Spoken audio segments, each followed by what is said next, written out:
Just reminding myself of our subcommittee members.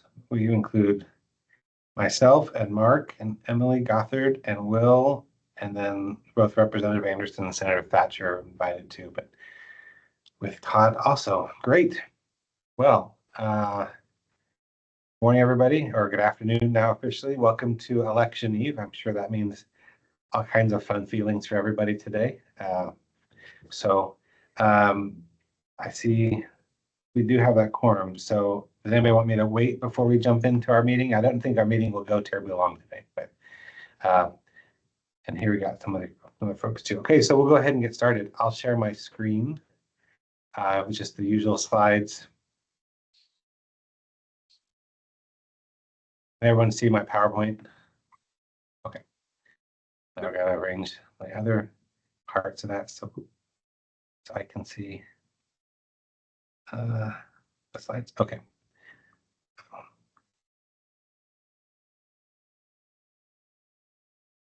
Sorry for the delay here. Making sure I can see you guys and the slides.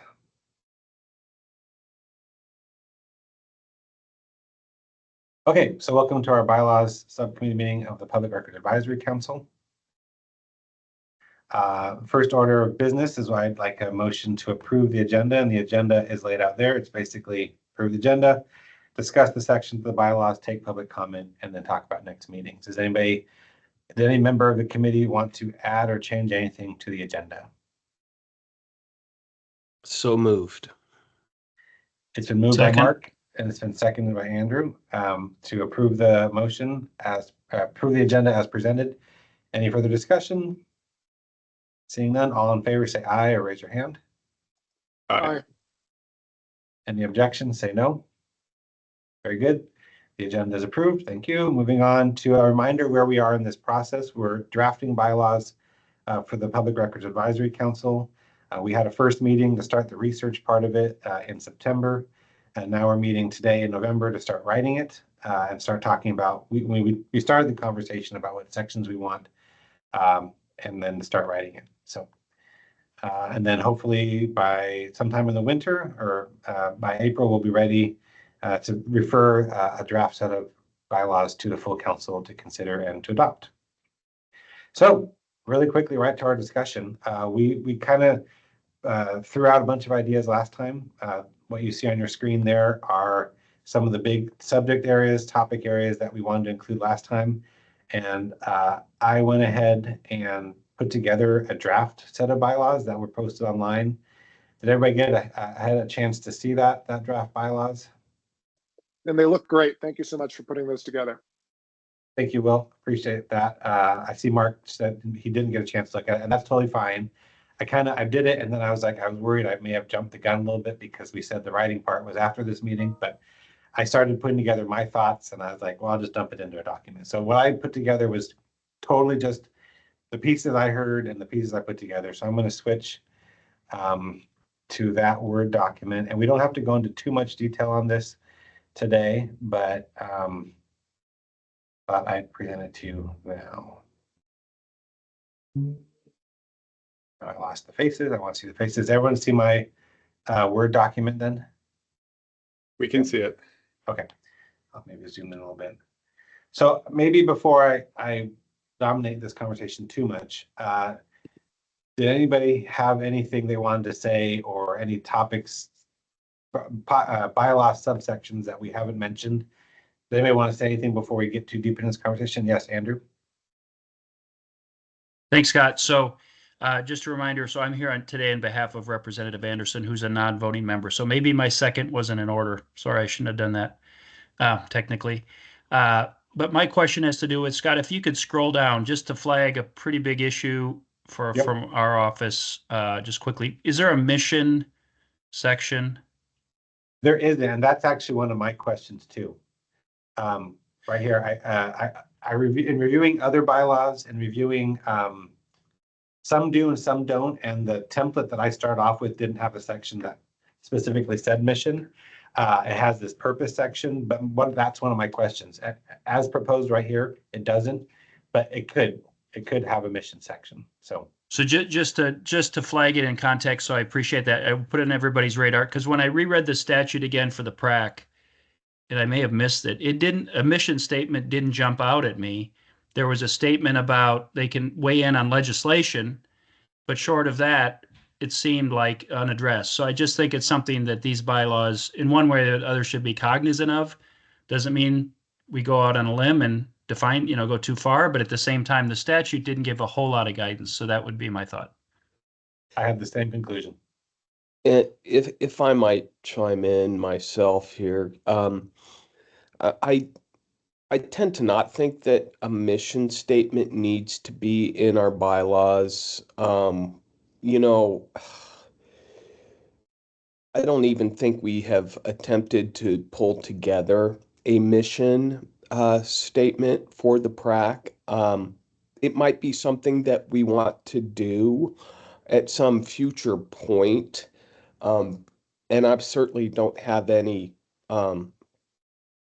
antagonism or I'm not timid from taking that on, but I don't think that that is necessarily needed in the bylaws. I do think that we need bylaws to operate as a council and as a public body. And forgive me, my dog is chiming in here a little bit as well. I think he's agreeing with me. I just, I can think of some items that I'd like to include in a mission statement, like ensuring that the public has the opportunity to address the council during meetings, that we want to be as transparent as possible, things of that nature. But I don't know if that's a long way for me to say. I don't think a mission statement necessarily needs to be in the bylaws. Yeah, I hear what you're saying, Mark. In my thinking, I've gone back and forth too. Will, your hand's raised? Thanks. And I'm basically piggybacking on Mark and on Andrew in the sense that one of the things I like about the bylaws is that it definitely captures some of the statutory duties, most of the statutory duties for the PRAC. I think there is guidance that we can provide beyond that. And I think it would be helpful as a committee for us to talk about kind of what our philosophy is for providing guidance that's not otherwise set forth in the statute. And the mission statement in my mind is one of those areas. Another area I wanted to at least have a conversation around was the relationship between the PRAC and the Oregon Sunshine Committee, because there are some different functions there, and I think it would be useful for us to have a conversation about maybe not necessarily talk about it in terms of staying in our lane, but understanding what our focus is, where we're beginning to approach the purpose of the Sunshine Committee. And more generally, I do like bylaws that provide guidance in areas where we don't necessarily have clear statutory direction. If those areas are places where we're reflecting kind of the spirit of the council, some of the values of the council, such as transparency, such as providing a certain level of access to records. And so, to the extent that we identify some of these areas that don't map to the statute, I think it'd be great for us to list them and then make sure that they're available there for further discussion. Yeah, thank you, Will. That's a really good Sunshine Committee. I hadn't even thought about that, and I think that's a really good thing to consider putting in here at some place. Yeah, I took a note of that Sunshine Committee relations, almost like a section on external relations. Maybe, I'm not sure. Exactly. Yeah. Well, it's funny because I also serve on the Sunshine Committee as well, although albeit I'm somewhat of a new member. It is a great question, Will, as to how we interact with the Sunshine Committee. I think we've had one discussion with them, and that was several years ago, if my recollection is correct. So yeah, that might be something we want to explore. I agree with Will on that. I don't know if we asked, and forgive me for not being clear on, are they both about this? Is the PRAC and the Sunshine Committee about the same age? Are they Yeah. both? Yeah. They were both, I think, created in the 2017 session. John Huffman was the legislator who I think pushed both of those bills through the process. And of course, the Sunshine Committee was designed primarily to review all the existing exemptions and to make a determination as to whether or not the reasons for those exemptions still hold today. And my further impression, having only served again for about a year, is that the Sunshine Committee makes recommendations to, I think it's the Todd and I saw that Cameron was on here, makes a recommendation to the Legislative Oversight Committee or the Legislative Council Committee, which if you look at it, I don't think has met for several years. And the Legislative Council Committee is primarily designed for hiring the chief legislative counsel. And so they haven't met for many years. And so the Sunshine Committee, and I know I'm way off base here, but Sunshine Committee essentially submits a report and it goes to dark, well, let's just say a black hole, never to be seen again. Does the Sunshine Committee have bylaws? Great question. I don't know the answer to that. Maybe we can, that's a good follow-up question. Yeah, Do they have bylaws? I just pulled up the website. Let me see.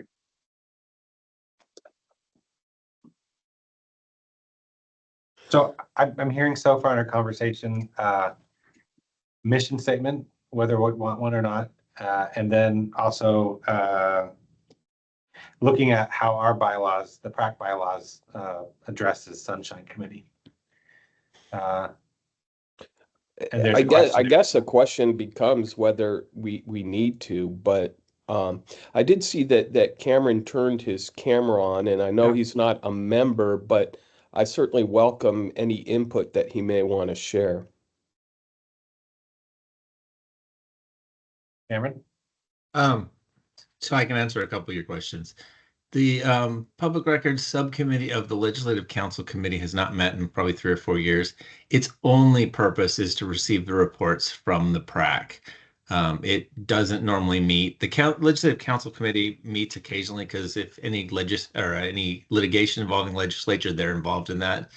So they do meet occasionally, but this Public Records Subcommittee of that committee never meets other than to receive the report. This Oregon Sunshine Committee does not have bylaws. We haven't done any of that in that committee. There's not really the same need because we're doing recommendations to the legislature and we are not in charge of an agency. Thank you, Thanks, Cameron. All right. So that notwithstanding, one question on mission we might want to circle back to before we end today. But was there anything else? Let's see, I had another question. Qualifications. I guess when I was putting together this template, I noticed that some of the other committees that we got bylaws from, they talk about qualifications, but our ORS doesn't mention qualifications. So is there a need for qualification section in our bylaws? Probably not. I don't think so because the qualifications are essentially laid out in the statute. And the qualification is basically, you're a designee, either you're the Secretary of State or you're their designee, or you're a member from the city or a member of a media organization. So I imagine, Scott, that those entities will identify who they believe is the most qualified individual to represent their interests. So I don't think we need qualifications for membership. Yeah, that was Except kind of that what I was- you're a living, breathing human being, perhaps. that was sort of my general assumption too, but I want to raise it too. Todd? Yeah, so I've never drafted bylaws before. I don't know how exacting we need to be, but the who serves on the PRAC is a process that's wholly controlled by the governor's office. And so they do need to suss qualifications because you have to be like a member of the media for those positions, so on and so forth. So if anything, we could say, qualification for each position as determined by the governor's office or pursuant to statute or something if we want it to be that detailed, or you could just leave it as is because it's a process that's outside the PRAC's control. Yeah, I've drafted a few bylaws, and there's always that balance of how prescriptive do you get versus how open you leave something, so you don't have to constantly revise it, and you're also not locking people into a certain outcome every single time. So I'm kind of feeling like, and this is just me, I kind of feel like the qualification, I don't know if we need qualifications listed in here because it always, but as Mark was saying, by virtue of who the members are, that's sort of how you get qualified. So I'd lean on maybe not, but we do have other hands raised. Andrew? So there is this situation of my boss is a ex officio member, correct, under the statute. Yep. So the thing that might help us or future members of the PRAC, which is elected officials oftentimes can't be at these meetings. For example, my boss isn't here today, hasn't been always in the past. It might be a good idea in the bylaws to say for those people, those two electeds, so the senator, right, and the representative, or their alternates may attend or something, because it's a non-officio anyway. Or So I don't designee. think that goes askew with the statute. But Yeah, I mean, the language in a lot of bylaws around this is their designee. yeah, but the statute, I don't remember the way it was written or if it allows that leeway. It seems like it could, but I don't know. I don't think it addresses it, Andy, but I do think, and I certainly, as the chair, welcome a member of that ex officio's staff to attend in order to be able to report back to the member. So I think that that's a sort of a friendly suggestion, if I might, and perhaps for the ex officio members that we allow for a designee to attend the meetings. No. Yeah, I could see adding some, I agree with what I think you're saying, Mark. I could see adding some language, maybe under these sections where the senator and representative are mentioned, and then adding designees welcome. Yeah. Will, your hand's raised? So, and this is a separate topic. I've written or worked on a number of bylaws lately around for committees for homelessness response, and we learned fairly quickly, based on some of the public meetings we had for those committees, that it's very useful to have a provision in the bylaws around meeting management, the ability to manage the meeting based on expectations around sticking to the time limitations for comments or behavior in the, for public meetings, in-person meetings.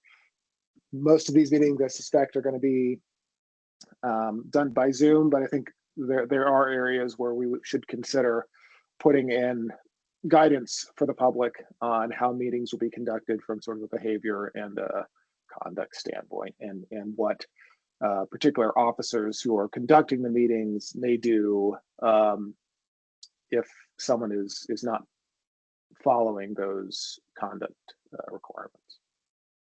Yeah, good point. And I believe the draft I put together here tried to address some of those things in there. So maybe it's be helpful if we after this meeting. What's that? I saw meeting conduct, but it didn't really. Robert's maybe rules of order. Yeah, maybe it didn't get exactly what the things you're addressing, but I think There it is, code of conduct. And it might not include all the sections. This was, I was working off a code of conduct that the city of Milwaukee has developed, but it might not include all things. Like you mentioned, Will, time limits and timelines. I don't think that's in here, but that is something that could potentially be added in there. Yeah, and the code of conduct addresses member conduct. Right. That's right. You're talking about members of the public or those who appear before the council itself. That's Yeah. correct. Yeah, I'm not opposed. I think that's a good topic to add. Or I do too. subsection that. I agree. Okay. There's also, And sorry. Scott, to that end, perhaps the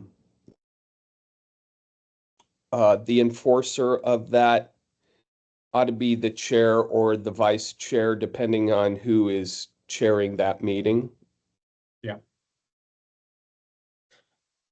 The meeting So, Abby. so the chair or whoever's chairing the meeting is expected to enforce that code of conduct, number one, as well as the amount of time individuals are allowed to speak.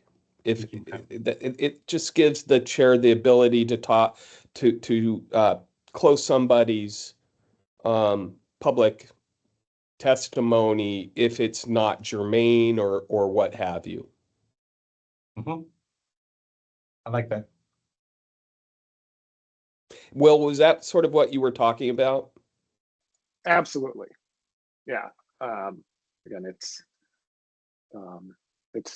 not the most important section in a meeting, But it until can be. it's It could be. It's until you're in that important, situation though. where you really wish you had it. And then, Yes. my experience has been, just from a legal response standpoint, it's incredibly useful to have that language in there to defend, for example, muting a microphone. Yep. Yep. Uh, Yeah, and Scott, we'll want to include sort of a provision that enables some person on the council itself to direct a muting of that individual's microphone. And I can provide a couple examples. There are some public meeting links that have the code of conducts. I'll drop those in the chat. Thanks, Will. Thank you, Will. Yeah. Okay, so we've got a few sections identified to follow up on already, and I want to make sure we circle back because Cameron put in the chat. This might circle back to the qualifications discussion. There are designees that are not appointed by the governor on the PRAC. So just pointing out that there are non-governor appointees that we have who are appointed by the president, the Senate, and Speaker of the House. Yeah. Did you want to say anything further on that, Cameron?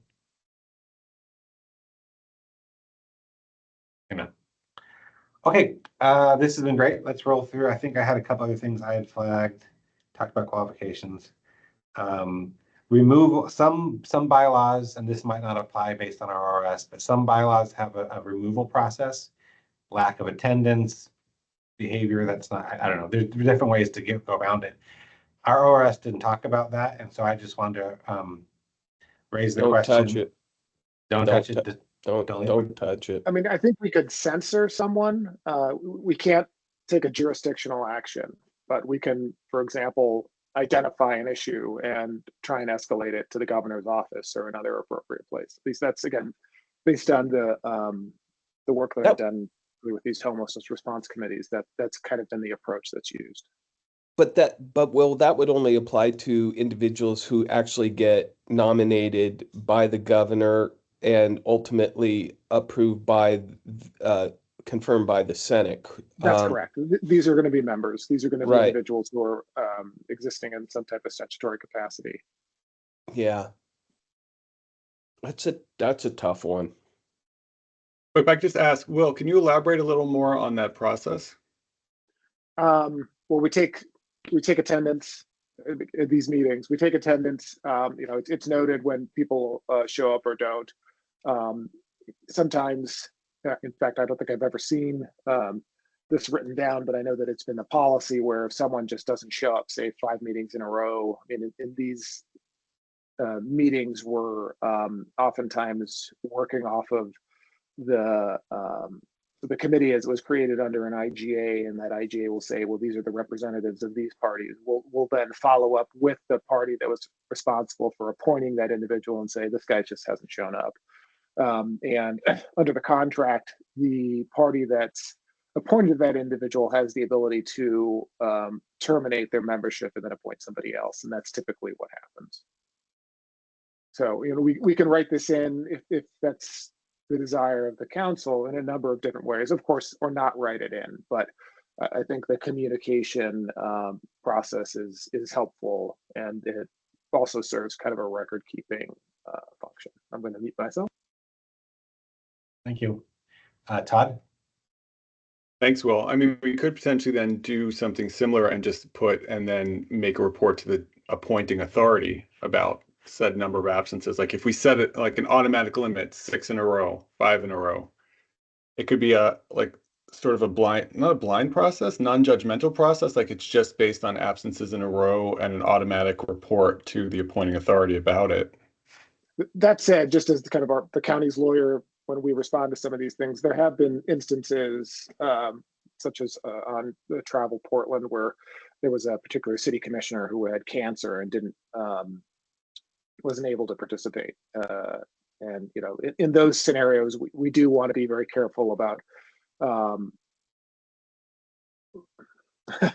the perception that we're taking some type of action that's related to a disability or an illness. That's fair. It's maybe unexplained absences or something, but I'll shut up. I think unexplained makes a lot of sense. Yeah. If I may, are you folks done with that? Because Scott, I don't think we have the authority to remove any member of the council. That's not in statute. I think that is problematic.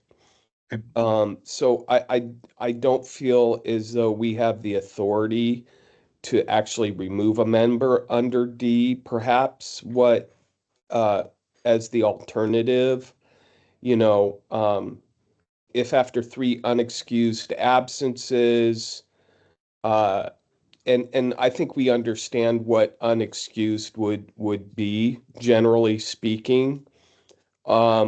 You know, the council may direct communication to the appointing authority, expressing concern for a lack of participation in the council or something to that extent. I think that would be within our authority, but the removal, we can't. I just don't think we have that authority.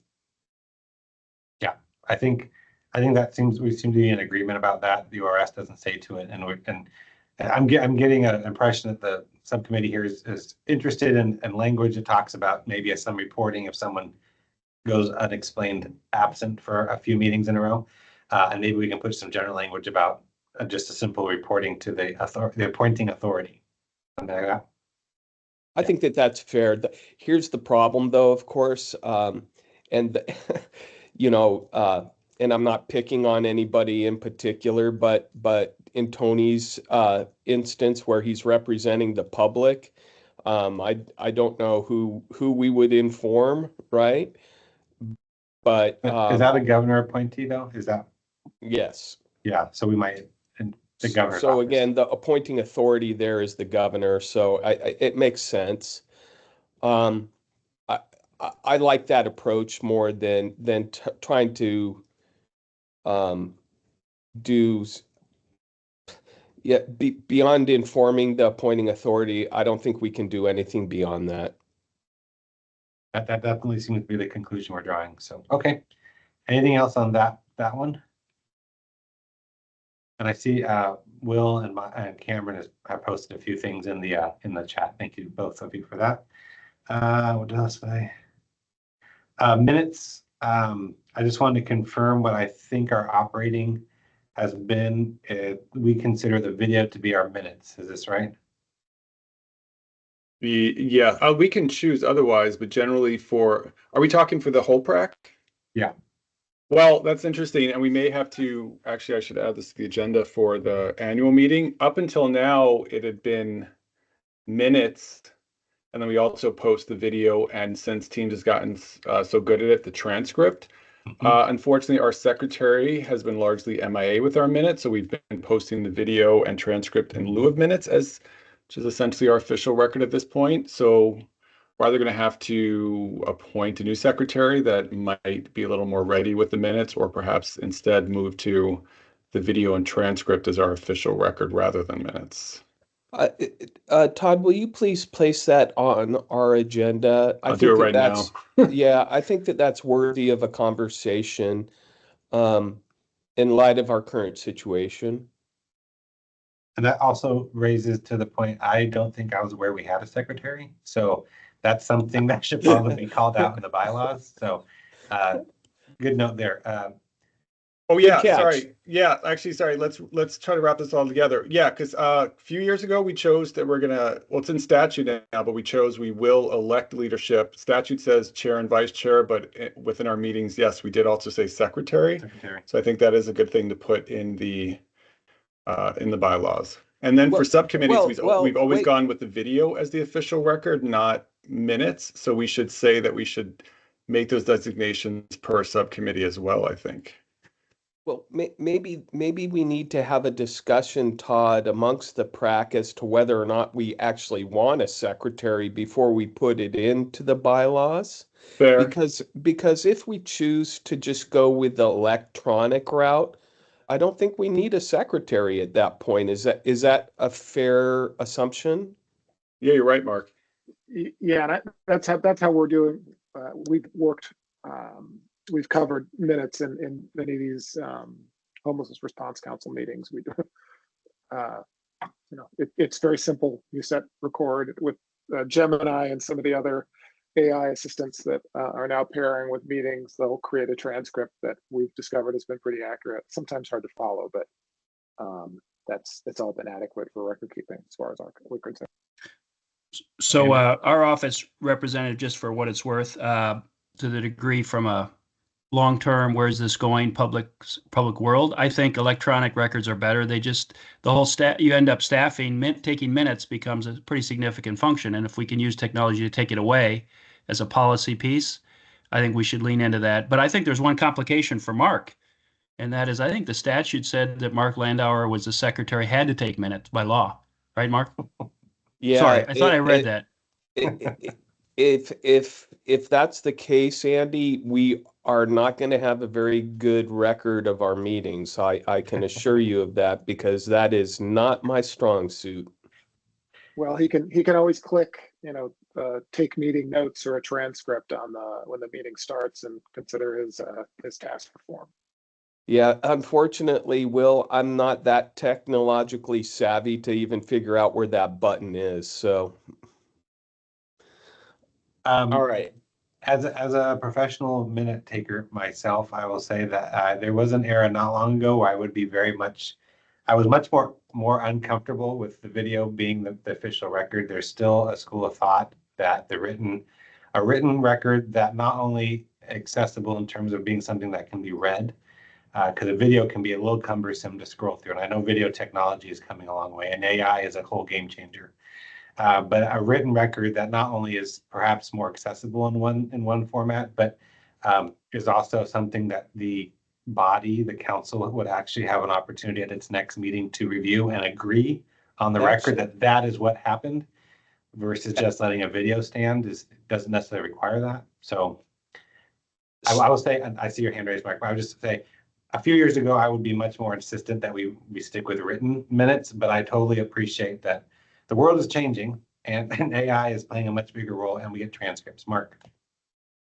So this actually raises something I'm dealing with right now in real life. I do agree that it would be beneficial to have a written transcript of our meetings, and here's why. I'm writing the biennial Public Records Advisory Council report, which is due December 1st, if my memory is correct, Todd, and I actually have begun to write it, but being able to refer back to those meeting notes is going to be really important for me to fulfill that requirement. And so, Scott, I'm going to agree with you that just a recording of the meeting is not necessarily adequate. I do think that written transcript of the meeting is going to be helpful because ultimately somebody's going to have to write that biennial report. And having that available to reference is going to be critical in fulfilling that statutory requirement. That's my feeling. Thank you, Mark. And I saw see your hand raised too, Andrew, but on that thought, if we're writing a transcript or taking a transcript, is there a need then for the body to review a transcript and approve it, or is that just unnecessary?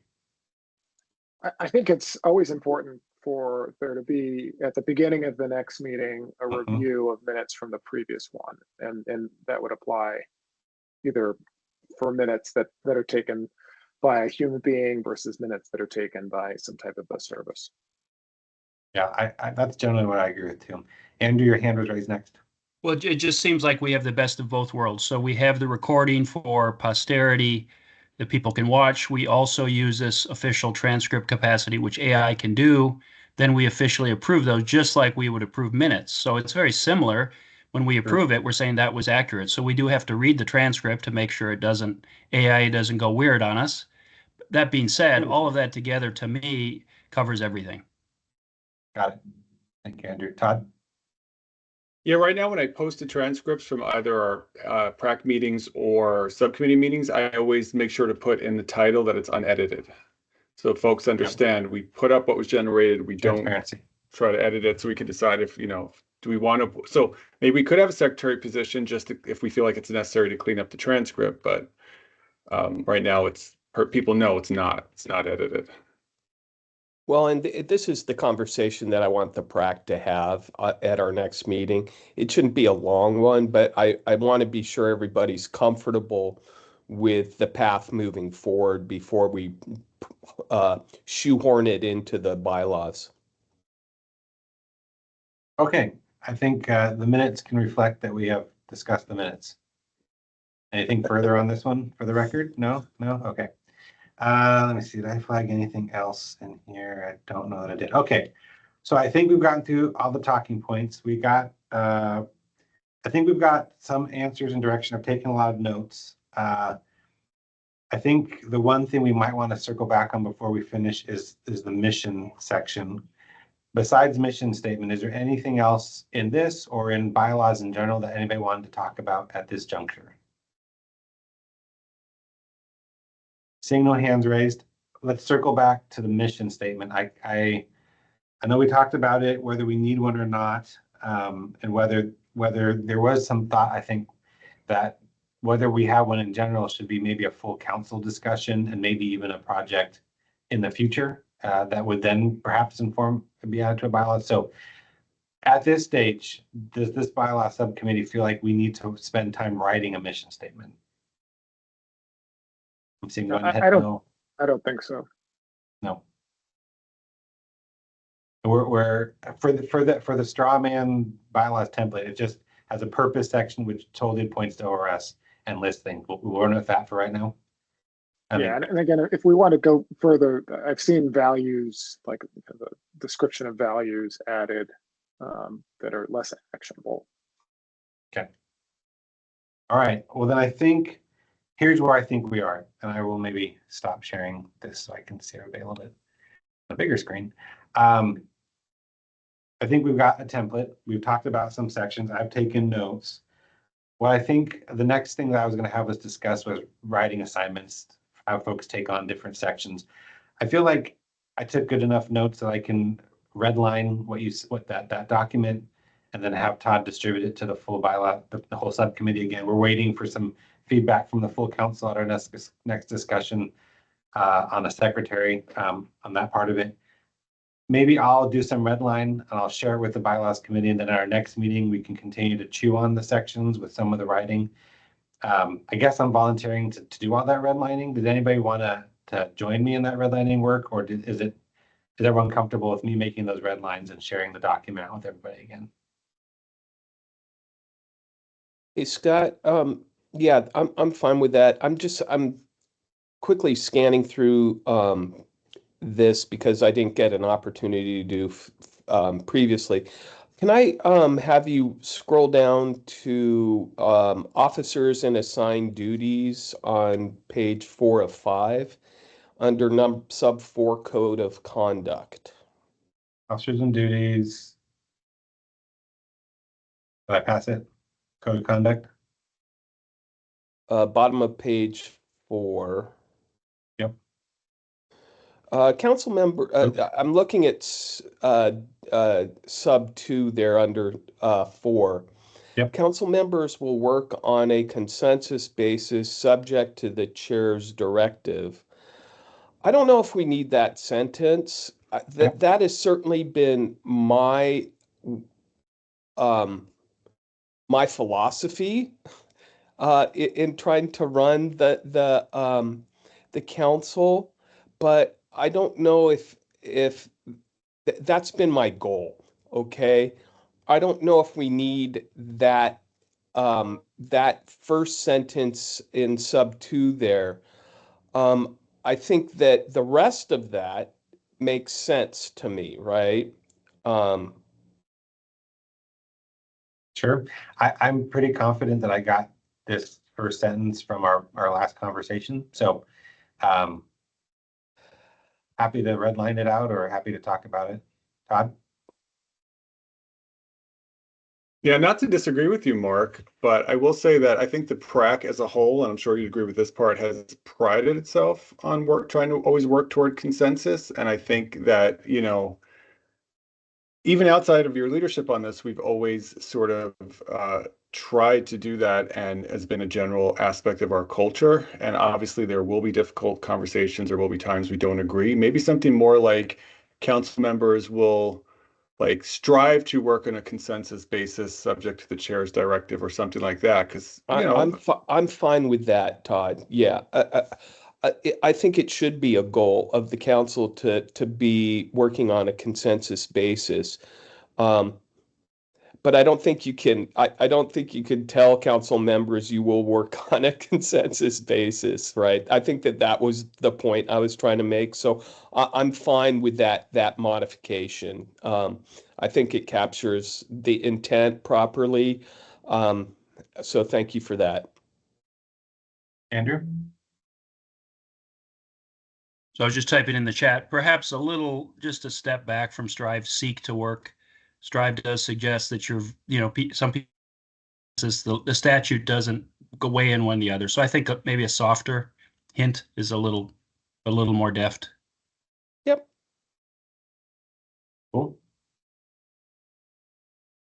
Anything else? Any other topics, sections of the code, the bylaws that we've drafted to this point? Anyone want to talk about? I will say that I am going to print the whole thing out and run through it.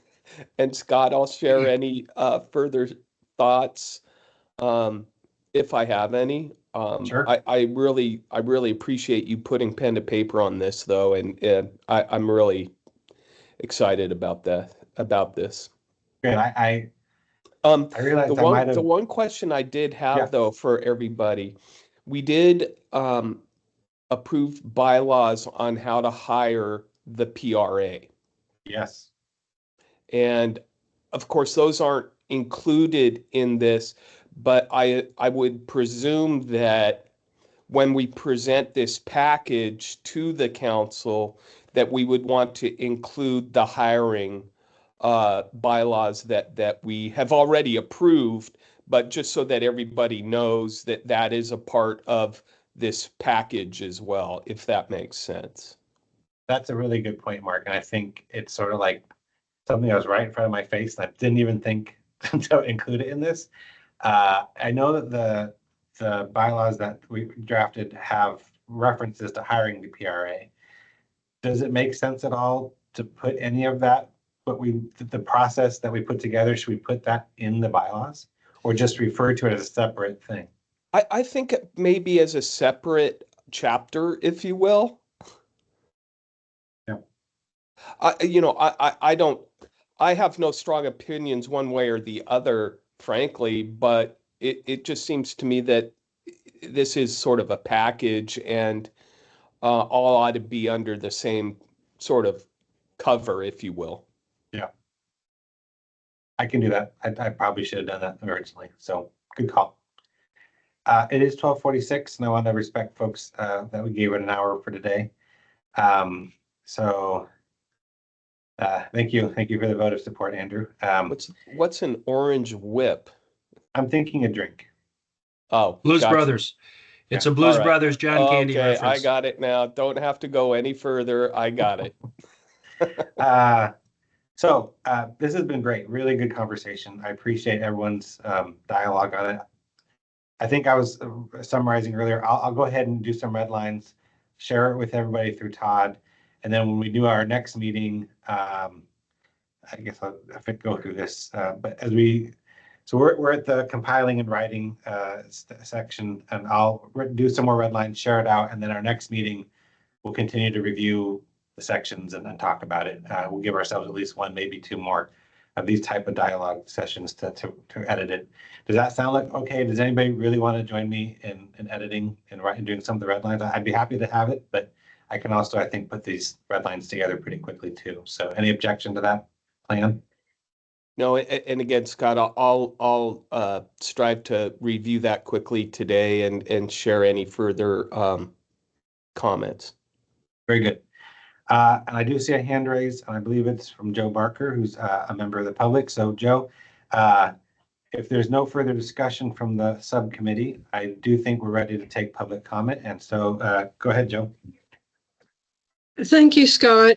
I don't mean to sound nitpicky or anything like that, but in context to conduct of the whole board and when the public gets to speak, I think there should be a designated specific time, like within the last 15 minutes of a meeting or something like that. That's to assure the public that they're guaranteed a specific time slot to speak. Otherwise, if you have like 5 people and they're granted 3 minutes each, and PRAC members stop speaking at 5 minutes before the end of the meeting, there's going to be people left out from not being able to speak. And that's not fair. Sure, I think.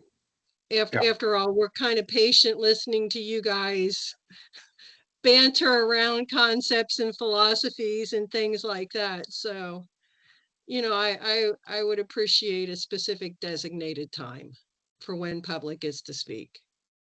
Sure, point well taken. I know that our chairs have always striven or sought as hard as they could to make sure that the public has adequate time to speak, but including language in the bylaws that set up an expectation for the public and for the board, to be honest, or the committee, the council, as to when public commentary will be taken. I think that's a good idea. So, Hi, John. I was calling about the Sonata for K. Smith. Andrew, Sorry. you're not muted. Can we mute Andrew? Okay, maybe he's not there. Thank you, Joe. Good comment. Did you have anything else you wanted to say at this point, Okay. Joe? Are you asking me? Yeah, Joe, I'm sorry. Did you have anything else to say? Yeah, I do have one more comment, and Yep. it deals with the removal process of members. I mean, we're all cognizant that there is the ballot on the ballot where if members, if the legislature is not in attendance for 10 meetings, they get removed. Maybe something along those lines, deferring that to the no. Okay, I can understand that, Mark. Yeah, the problem, Joe, and I'm sorry, I don't mean to interrupt, but the statute doesn't give us the authority to remove a member. No. I was just saying refer to it if that section does get passed. Not stating that PRAC has that authority, but if the legislature itself determines that a member of the House of Representatives or senators has not been in attendance for 10 meetings, that sort of like automatically removes them from PRAC. No? No, Okay. that ballot measure only applied to elected members of the legislature. It doesn't necessarily apply to boards or commissions of the state. Okay. Yeah, I Okay, think the bottom, okay. I think the bottom line is okay. you just don't have the authority. Okay, no problem. Okay, thank you, Joe. Anybody else from the public have any comments to this time? I just want to thank you, Yeah. Scott. This is really good work. Appreciate your, digging into this and really producing something that, frankly, I think we're ahead of our timeline, quite honestly. And so I want to compliment you on that. I'm not necessarily in a rush to adopt them, but I was almost at the point where I think we're close enough that we could almost share the bylaws with the PRAC for them to review, but I know we want to do a little bit more work on it. So maybe your timeline is going to actually result in being a lot shorter. Thank you, Mark. I appreciate those comments, and I think I agree with you. I think at least one more good conversation. Let's get some. I'll do some red lines. Let's revisit this early in the new year, and then maybe at the next meeting, the full council in June or whenever that is, we can present something to it. And certainly we're going to look to see what the full council discusses at our next meeting in December about the secretary position too. So there's some feedback to be taken as well. So yeah. Okay, Great. so the last step there, I had a note on the previous slide to talk about next meetings. I think if Todd would be so kind to put a poll out in the not too distant future, we can set a date for maybe late January or February. That'd be good. Let's Okay, although it will be legislative session, right? Yeah. Mark? Sure. So I'm gonna provide a little input on this one, Yeah. just from a timing perspective. If we can do it before January 21st, which will be the first day of legislative session, I might even go so far as to say, and let me look at the calendar here real quickly. I might want it the week. Let's shoot for the week of the 6th, Todd. And the reason I say that is that the week before session begins, it's likely they'll have a 1,000 bill plus bill drop.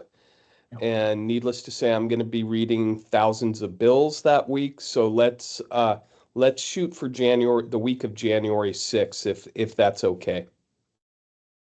That sounds good to me. I think my plan would be to get some red line out to you guys in the next week, and then, yeah, pretty much after that. But we want to make sure that PRAC has a full after the council meeting in December before. Yeah, well, that sounds good. If Todd, you could put out a poll for that first week in January. Awesome. Thank you for accommodating that.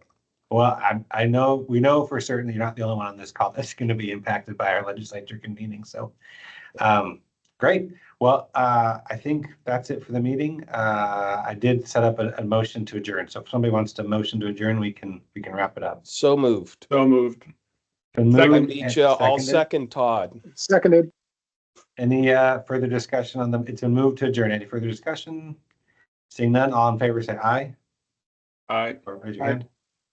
Aye. We are adjourned at 12:54. Thank you for Thanks a great again, Scott. discussion, everybody. Have a good day. Bye, everybody. Bye, Joe.